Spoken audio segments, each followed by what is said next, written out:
Hi, and welcome to the Ark Files, a seminar that is going to be all about the Ark of the Covenant. Now, if you don't know much about this item or its history, you can still follow because I'm going to try and make it simple, and I'm also going to share some basic knowledge. And if you're one of those who already know a lot, I'm sure I'll be able to shed some new light on the topic for you. So even if this is the first time you hear of it, or if you know a lot, I'm hoping this seminar will benefit you regardless of your background. Now, I've written two books on the topic of the Ark, and one has been translated into English. And at the end of the seminar, I'm going to give you a web address where you can download one of these books for free.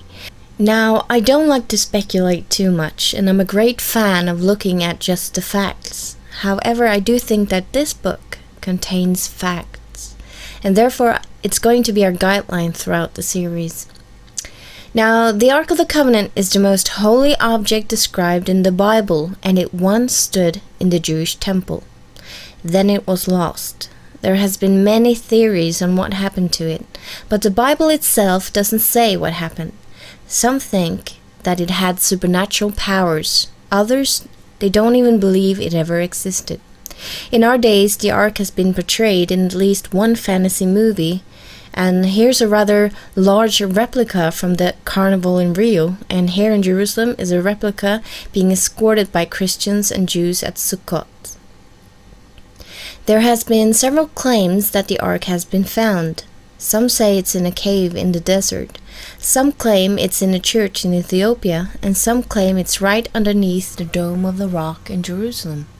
Here you can see Jews praying in front of the famous Wailing Wall. And of course they're praying towards their Temple Mount, where their temple once stood, and where the Ark of the Covenant was. Now, the Muslim mosque is standing at the same place, or at least very close to where the Jewish temple once stood. And this is, of course, creating a lot of emotions in both Muslims and Jews. And some Jews are thrilled with the idea that the Ark would be hid right underneath the dome, indicating it to be their rightful property. Some people even wants to tear down the Muslim mosque, and others don't believe that the Jewish temple should be rebuilt until the Messiah comes. And we're going to look briefly at some of these claims. However, we're going to have our main focus on the claim made from a man from Tennessee.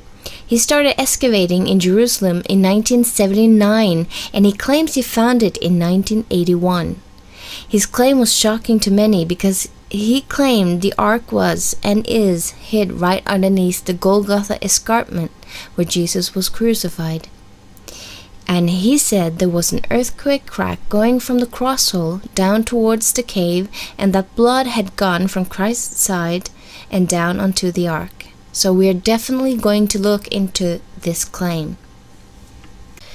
But first, we're going to go through the basics so that anyone, no matter what background, can follow this topic.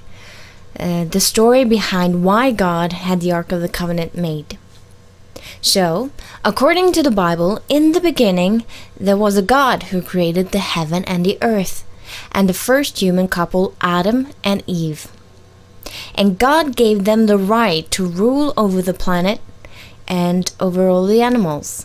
Their main home, or their base of leadership, was in a garden called Eden, where God had planted two special trees. One was the tree of life, and the other tree was the tree of knowledge of good and evil. They were not allowed to eat of this particular tree.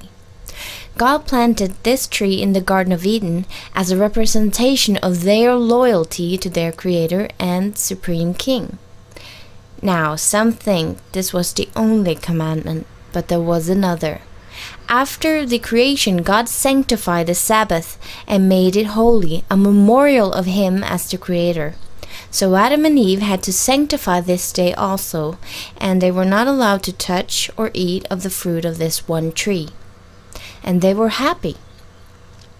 However, a war had started in heaven, a battle between one of God's great cherubims and God Himself. And we read in Ezekiel 28, verse 14 to 15, You were the anointed cherub who covers. I established you. You were on the holy mountain of God. You walked back and forth amidst of fiery stones. You were perfect in your ways from the day you were created, till iniquity was found in you.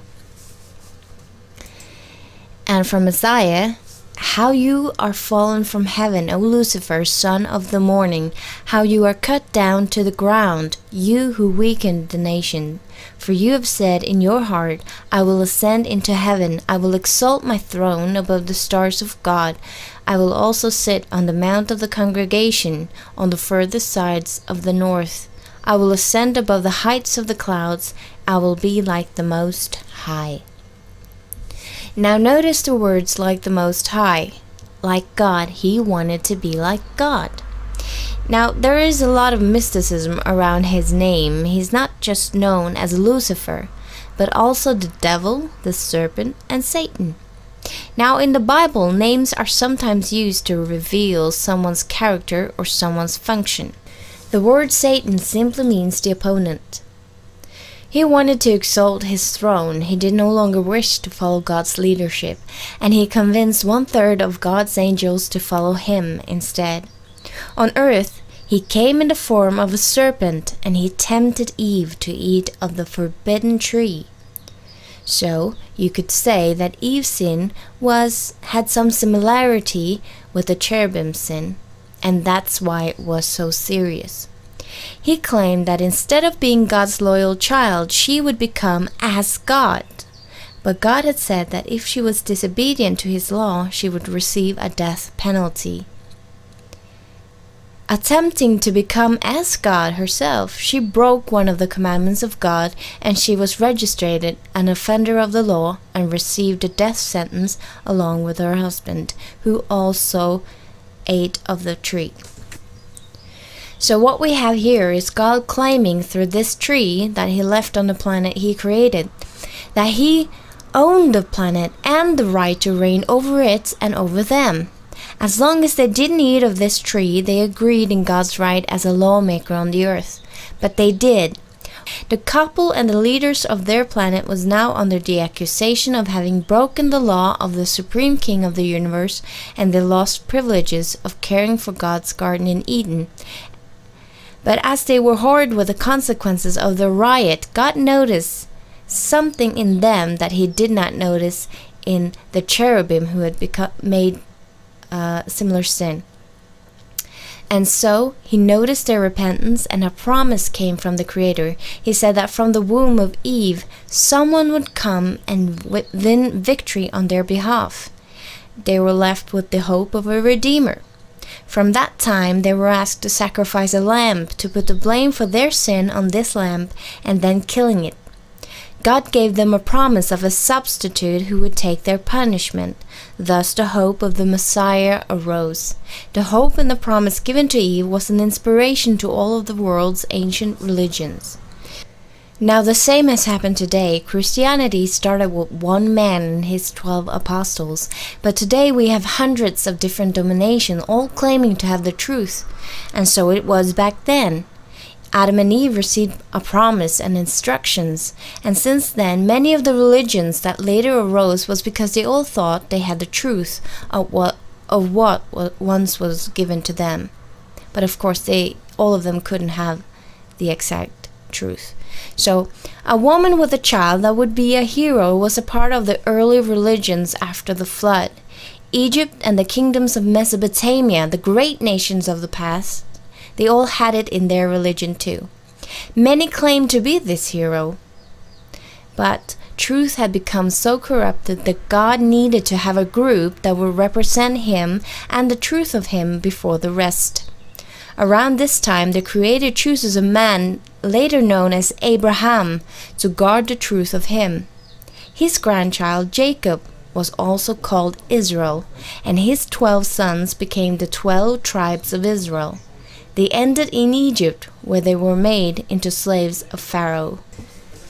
Now we're going to go back to the cherubim that wanted to be like God. He dressed as a serpent to fool Eve, and after this God condemned the serpent to have to crawl on his belly.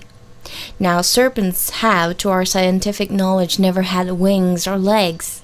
However, ancient cultures seem to know that the serpent once had it, showing how the story of what happened in the garden might have been something they all knew of. And you can see these images from, for instance, Egypt. Now, there might be a double condemnment here. In the Bible, the cherubims are described with wings and not the angels. Now, the cherubim's wings were a part of their work tool, or their function. The wings were used to protect God and what is holy, and they used them to humble themselves before God. Now, if a cherubim would have his wings taken away from him, it meant that it lost its job and function.